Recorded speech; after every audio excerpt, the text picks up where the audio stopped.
mwongeye kwirirwa ndabasuhuje cyane muraho mumeze neza aho muherereye ni Kaneza Mugabo kuri YouTube channel Menya Uhinduke. Mukomeze kumenya, mukomeze muhinduke, muhinduka neza. Ndabashimiye cyane ubwiyongere mukomeje kungaragariza kandi na feedback zanyu.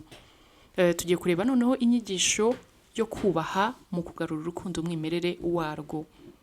Twakomeje kubyita ingredients cyangwa se vitamine kuko byunganira rwa rukundo kugaruka mu mwimerere warwo. Rwose ibi byose dukomeza kwiga tubifate nkuko tubona fruits, ukubona amaronji, kubona imineke, buri cyose kiba gifite akamaro gakora mu mubiri w'umuntu. Umuneke ugira vitamine yongera mu mubiri, inanasi ikagira umumaro wayo, amatunda akagira umumaro wayo, indimu ikagira umumaro wayo. Uko niko turiga, twize ubwenge, twize ukuri, twize amarangamutima, tugiye kwiga kubaha. Ibyo byose mu bifate nka za vitamine turya kugira ngo turebe ko umubiri wacu utarwara. Niyo warwara ariko ntunegekare basi. Uko niko nifuza ko urukundo rwacu hagati yacu yaba ari abubatse, yaba ari single people, yewe no muri societe muri rusange abaturanyi. Uko izi nyigisho zadufasha kugaruka mu mwimerere wacu. Iyi rero nkuko maze kuvuga ko ari imwe muri za ingredients z'urukundo, ikaba nanone kamere ihora muri twe. Kubaha rwose ni ibintu tuvukana, ni ibintu biba muri twe rwose automatiquement.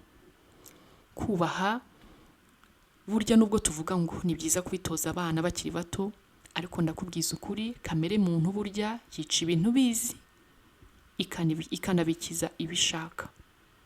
Uko niko umuntu ateye. Iyo umuntu ashatse akora neza, yashaka agakora nabi. Ese kubaha ni iki? Kuri jyewe nka Kaneza Mugabo, kubaha ni uguha umuntu icyo agomba, ikimukwiye, yaba ari ikintu gifatika, yaba ari amagambo umubwira cyangwa igikorwa umukorera, ukabimuha ubyishimiye kandi wemeranya n'umutima wawe ko uwo muntu abikwiriye. Atari ukuvuga ngo urabimukorera gusa, kumva ngo uyu muntu nkoreye iki kintu, mbwiye iki kintu arabikwiriye. Urugero, ubwo waba wicaye nko mu bukwe ahantu hakaza umubyeyi ushaje w'imyaka myinshi pe, kandi imyanya yashize, wowe uri umusore ufite imbaraga, ntumuhagurukire ngo nuko batabigutoje uri muto. Munsubize inshuti zanjye, mumbwire rwose kuri ako kantu. Ibyo ari byo byose uwo mubyeyi yaza agahagarara, amaso yawe akabikwereka ko ahagaze n'inkoni atitira. Sinibaza ko wakomeza wicaye rwose udaramye ngo nuko utigeze utozwa kubaha umuntu mukuru. Nyamara muri wowe bwa bwenge bwawe twize mbere buba bwatangiye kukwereka gukora icyo gikorwa, ko ukwiye kumuhagurukira, ahubwo ubwo bwenge ukabwima amatwi. Wabishaka ukabutega amatwi ukamuhagurukira. Ibyo rero gahoro gahoro bigukukiramo. Iyo utangiye kubikora, iyo myifatire nk'iyo yo kuneglija igukukiramo ukiri ingaragu. Ejo washaka cyangwa se washyingirwa uri umukobwa, ugasanga baravuga ngo niko wabaye. Ariko iyo wabyitoje rwose ukiri muto, niyo ugiye gushaka bavuga bati niko wabaye utyo ariko mu nzira nziza. Tugerageze turebe ibintu byiza bidufasha gukomeza kuhirira uru rukundo. Reka turebe uburyo bwiza bwo kubaha hagati y'abakundana. Icyambere, hari amagambo akoreshwa. Ni byiza iteka guhora wigengesera ku magambo ubwira umukunzi wawe. Shuti yanjye, mbere yo kuvuga, jya wibuka umuntu ugiye kubwira ni muntu ki. Ubwonko bwawe, ubwenge bwawe bwikurangaza. Ibuka ko uwo muntu muriho muvugana. Njye hano mwibuke ndavuga hagati y'abantu bakundana, sindiho mvuga hagati y'abavandimwe cyangwa se hagati y'abantu bakorana. Ndiho ndavuga hagati y'abantu bakundana. Ariko nimvuga hagati y'abantu bakundana, bijye bikwira hose, n'ubundi bibe hagati yawe n'umuvandimwe wawe. Yaba ari musaza wawe uruta cyangwa ukuruta, yaba ari mushiki wawe, yaba ari mubyara wawe, yaba ari nyoko wanyu, nyogosenge. Ni ukuri n'ubundi bose reka tubifate kimwe, gusa nuko sheri wawe ni akarusho, birumvikana ko abantu batangana imbere yawe. Rero mbere yo kuvuga, reba ni sheri wawe cyangwa ni papa w'abana bawe, ni mama w'abana bawe, ukwiye cya cyubahiro. Ntabwo ari favor uriho umukorera, si impuhwe, si faveur. Kuko birababaza cyane. Reka mbaho urugero. Ugasanga hari umugore cyangwa umugabo bakora ahantu muri kampani. Iyo boss ahamagaye uwo mugore, uburyo uwo mugore yitabamo boss we, amwitaba nkaho ari Imana yewe imuhamagaye. Ugasanga aritonze, ugasanga arabacecekesheje niba muri groupe ahantu mu bantu. Ugasanga mama aciye bugufi, ariho aravuga amagambo, ariho aratega amatwi cyane yigengesereye. Nibyo ni ingenzi cyane kubaha aba boss bacu, nibyo cyane rwose, ni ngombwa. Ariko se umukunzi wawe yabahamagaye, ugasanga witabye nkaho ari mubyara wawe, mwakuranye nyine mukina na za terme z'iki gihe, yewe maybe nibyo mwamenyereye, ariko ikizakwereka ko umukunzi wawe, umugabo wawe atabyishimira, nuko we iyo avuganye n'undi mugabo cyangwa ari umugabo uvuganye n'undi mugore, umuvugisha neza n'amagambo meza, uzasanga byishimira, anyurwa cyane. Ugasanga mwebwe muba mwaratangiye kumenyerana, kandi ari mwebwe mwakagombye guhora muberana bashya. None se wa mugore we, kuki umugabo wawe yaguhamagara? Jewe njya numva hari amakupla namwe rwose antangaza. Umugabo yahamagara ugasanga madamu yitabye anavugira hejuru. Bite se man? Urwo ni urugero mbahaye. Ubwo ni papa w'abana be nka 4 cyangwa 5. Niyo yaba ari umwana umwe, niyo mwaba mutarabyara, ni umugabo wawe wavuye iwanyu uhareba. Wa mugabo we wavuye iwanyu nawe uhareba. Ariko utangiye kuvuga za man cyangwa se andi materme ukuntu nkaho ni mugenzi wawe. Kandi shenge rimwe na rimwe hari ubwo usanga mwe nizo couple ari n'abantu barutana imyaka. Harimo nka difference y'imyaka 10, umugabo aruta umugore imyaka 10, umugabo aruta umugore imyaka 5, 15 bibaho. Ariko ugasanga connection iri hagati yanyu muriho murayitokoza mwenyine gahoro gahoro. Kuri ya magambo akoreshwa, ubyita ngo ntacyo ni inshuti yanjye. Si inshuti yawe, niyo wubahuka. Niba ufite imbaraga zubaha boss wawe, wazikoresheje ukubaha umukunzi wawe birenze ahubwo. Ako kari kamwe. Aka kabiri, ikiganiro mugirana. Hari abantu bakundana iyo baganira haba harimo gutongana gusa ari byo byiganza, kandi ngo bariho baraganira. Ugasanga habamo gucana mu ijambo. Umugore yabagize icyo atangira kuvuga, umugabo akaba muvugiyemo. Umugabo yabatangiye kuvuga, umugore akaba muvugiyemo, akaba muciye mu ijambo. Ntihabe na rimwe urangiza interuro ye cyangwa se kumuburanya kenshi. Iyo uburanya umukunzi wawe kenshi, nuko ubutemera ibyo avuga, utabihana agaciro, nta cyubahiro kirimo. Kuko umuntu wubaha iyo avuga umuha umwanya akavuga, niyo yaba ariho avuga ubusa, urihangana agasoza, ukabona kuba wavuga cyangwa se kumusubiza. Naho ubundi bigaragara nabi, kandi nawe arabibona ko nta mwanya uba wamuhaye. None ibaze iyo muri mu bantu, mwicaye muri nk'abantu 6-5, mukitwara mutyo, ukamuca mu ijambo buri kanya, ukamuburanya buri kanya. Ese bigaragara bite muri za nshuti zanyu? Ntabwo ari byo.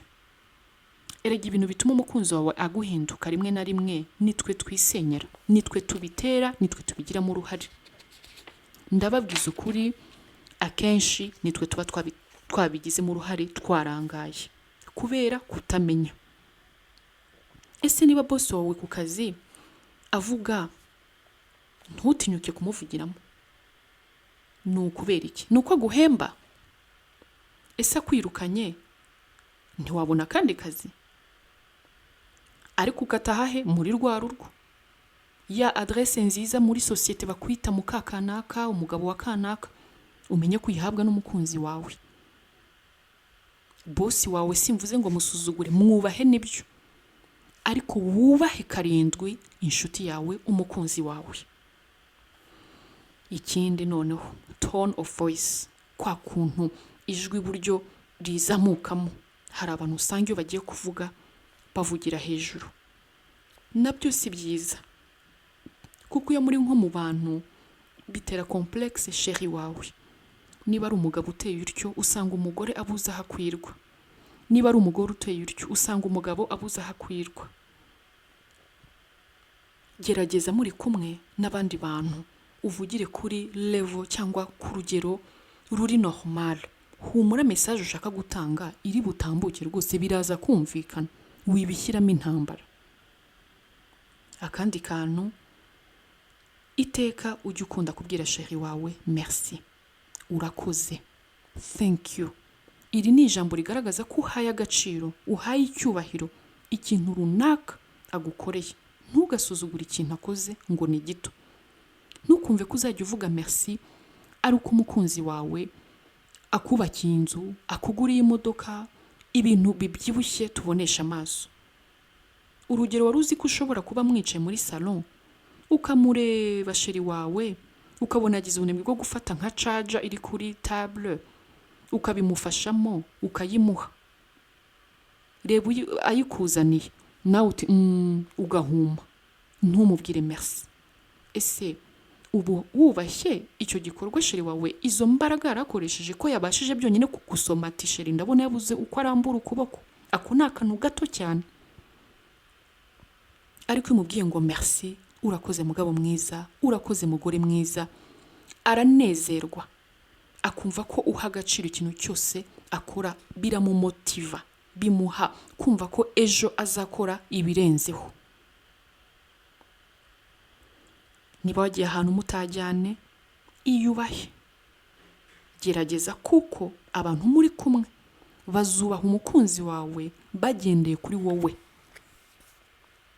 Nujya ujya ahantu ujye wumva kuri ambassadeur wa couple yanyu. Murabizi ko abambasaderi b'ibihugu byacu bajya guhagararira ibihugu byacu baba babanje kwigwaho neza, bakareba niba ari umuntu uzitwara neza akakomeza guha igihugu cyacu isura yacyo, niba igihugu cyacu kizakomeza kugira izina ryiza, kugira icyubahiro cyiza. Uwo mu ambassadeur yageze iyo mu mahanga duhagarariye arigengesera, ntapfa kujya mu birori byose abonye, ntapfa kuvuga ibyo abonye, ntapfa kwambara ibyo abonye, ntagendana n'ababonye, mu rwego rwo gukomeza guha icyubahiro n'agaciro igihugu ahagarariye. Iyumve kuri ambassadeur wa mukobwa we, iyumve kuri ambassadeur wa musore we, wa muhungu we ufite uwo mukundana.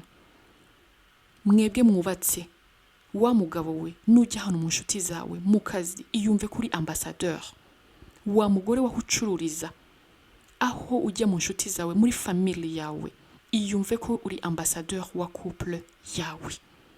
Ugira uko witwara, ugira uko uvuga, ugira uko wambara, kugira ngo umugabo wawe nubwo batamureba bamwubahe batamureba. Nizere ko ako kumvikanye. Hakabaho noneho imyambaro. Aha rero abagore nshuti zanjye, abanduta, abo tungana, abakobwa, abo nduta, mwihangane tujyane. Nshuti yanjye, my sister, nujya kwambara wibuke uti harya iyi myenda iraza kubahisha umugabo wanjye. Mbere yuko imwubahisha, rega ni wowe cyubahiro cya mbere kigomba kuzaho. Erega wubaha abandi kuko wowe ubwawe wiyubaha.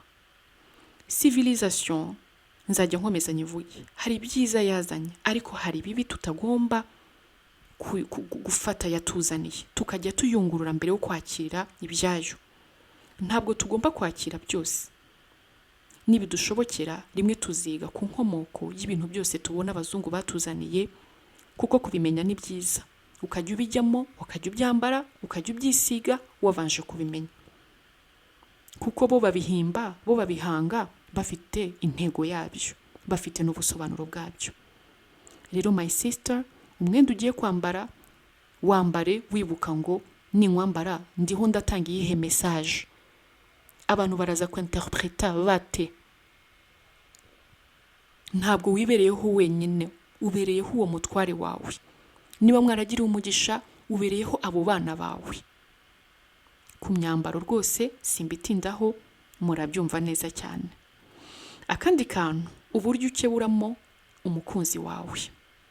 Iyo muri mu bandi cyane cyane, hari ubwo musohokana n'inshuti zanyu, noneho ukabona chéri wawe, niba ari madame cyangwa monsieur wawe cyangwa fiancé wawe, hari ibyo ariho avuga cyangwa hari ibyo ariho akora bitari byiza, wumva bikubangamiye, bitariho birabubahisha mwembi. Si byiza kumubwirira mu ruhame n'abantu babibona. Ntabwo ari byo rwose. Ahubwo uko wabigenza, ushobora kumwandikira nka message, ukaba wakwivugisha uti chéri, hani, reba kuri telefone yawe message baduhaye, uguraza kugira icyo uyivugaho nyuma, cyangwa se ukaba wahaguruka ukagenda ukamwongorera gato, ariko bye kugaragara mu bantu ko hari ukuntu wabangamiwe byakurenze. Niyo yamarangamutima agaruka, ashobora gutuma wakora ikintu kiri butange umusaruro mubi, kiri buteze ikibazo. Kandi ubundi mwataha mukabisubira mu mwitonze kugira ngo n'ubutaha bitazongera.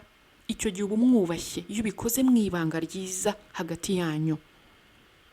Kandi nawe ahita agira isoni koko no kuba utamushebeje mu bantu, bituma yikosora ntazanabyongere. Ndababwiza ukuri, izi vitamine ni ingenzi cyane, nkuko kurya imbuto biturinda nkomeze mbivuge. Mureke bino bintu twigengesere, twikubita agashyi, ntihakagira ikintu na kimwe tuneglige, ntihakagira ikintu na kimwe dusubize inyuma, kuko kubahana hagati y'abashakanye ni byiza. Nyubaha nkubahe, kugira ngo abo tubyara, abaturanyi, aho tujya, tubigishe tutavunitse. Ni witwara neza, ntuzakenera gufata mikro ngo urabwira abantu uko bitwara. Ni wowe tuzakureberaho uburyo uvuga, uburyo wambara, uburyo witwara muri couple yanyu. Kandi kubahana kwanyu ntibikabe ngo muri mu bantu gusa, hanyuma nimugera mu rugo mutangire mubwirane nabi, murebana y'ingwe. Oya, ntabwo ari byo. Bijye bibanza cyagihe muri mu cyumba iyo mwenyine. Niba ushaka kumwaka ikaramu, mwubahe, ubimusabe neza mu cyubahiro n'amagambo meza. Wimumenyera, wikwirara. Uko bukeye nuko bwije, ahubwo urukundo rukomere. Murakoze cyane rero gukomeza gukurikirana izi nyigisho. Menya uhinduke, nizere ko tuzahinduka turi benshi, nanjye ndimo, kandi abashimiye gukomeza kuzikurikirana, mukomeza gukanda like, share na comment. Iyo wabishaka mu downloading kugira ngo uko ikiganiro ucyumvise bwa mbere, ubwa kabiri urushaho kucyumva ukasobanukirwa kurusha. Murakoze, ni Kaneza Mugabo.